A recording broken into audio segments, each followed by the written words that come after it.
Remember that one favorite toy? Maybe it was a doll, and it felt like it was your best friend in the entire world? It's a really comforting thought, isn't it? I mean, you tell them everything, right? All your secrets, your dreams, they were always there for you. But what if that friendship wasn't exactly what you thought it was? Because what if that friend turned into something terrifying? We're about to dive into a story from Japan, way back in 1918, that might just make you look at dolls a little differently. This is the true story of Okiku. Now, this whole thing doesn't start with ghosts and horror. Nope, it actually starts with love. It's about the 17-year-old kid, Eikichi Suzuki, who absolutely adored his little sister, Kikuko. See, Kikuko was turning 4, and the only thing she wanted in the whole world was a doll. The problem was, their family was really poor.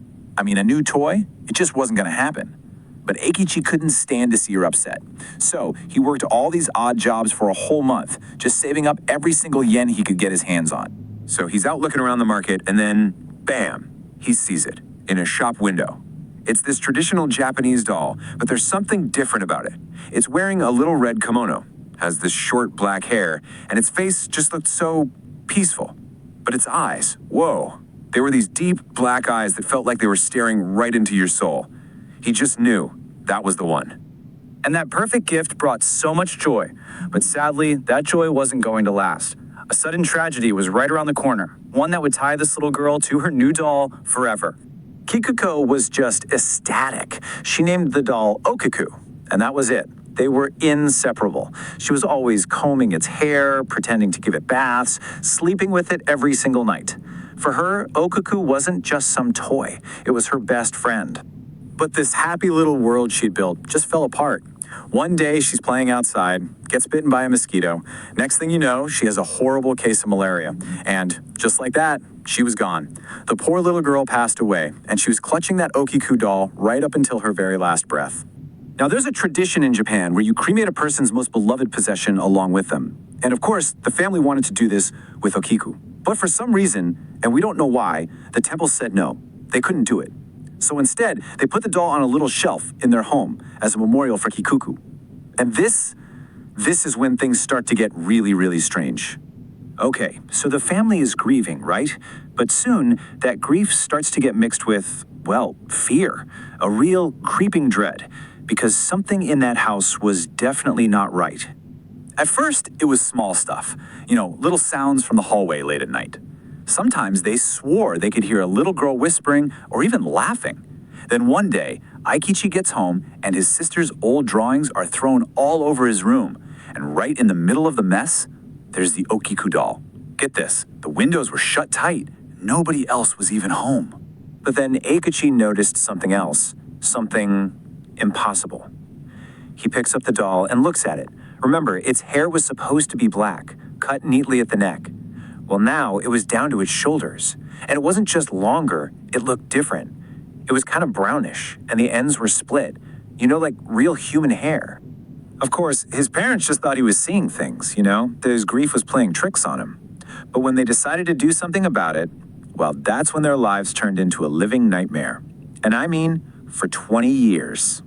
So his mom, thinking this is just silly, grabs some scissors and cuts the doll's hair right back to its original length.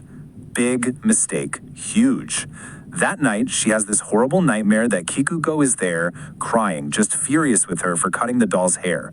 The crying gets angrier and angrier until she wakes up screaming her head off. And the reason she's screaming? The Okiku doll is sitting right there on her chest, just staring at her. You remember that peaceful look the doll had in the shop window? Yeah, that was gone. Completely. Now its face just looked evil.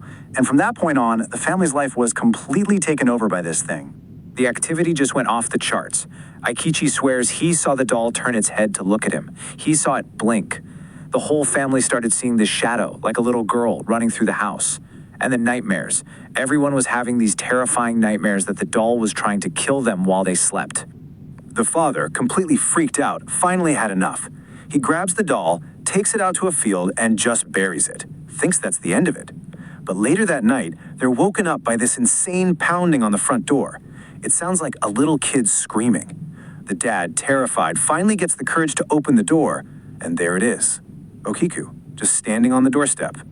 And it gets worse. Before he can even react, the doll's hair just shoots out like tentacles and wraps around his neck. It's choking him. He's literally collapsing.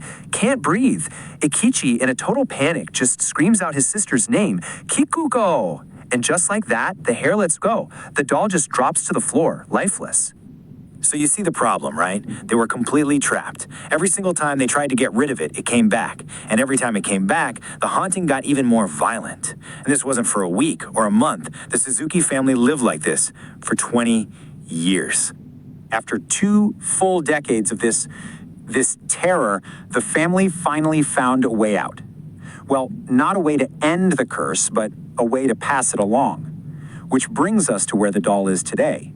So in 1938, they were just done. They took the doll to a Buddhist temple, the Meninji Temple, and told the monks everything, the whole insane story. And they just left it there. The monks, for their part, tried everything, prayers, exorcisms, you name it, but nothing had any effect. And so, for almost 100 years, the Okiku doll has stayed in that temple. And get this, you can actually go see this doll today. It's at the but you are absolutely not allowed to take it, just like a person's, and they have to give it a trim every so often. And the legend? If you stare at it for too long, you're pretty much guaranteeing yourself some awful nightmares. But wait, it gets even creepier. Because recently, people at the temple have noticed something new, something absolutely horrifying. The doll's mouth, which was always closed, it's starting to open. And people who've dared to look close, they say they can see something growing inside. What looks like tiny human teeth.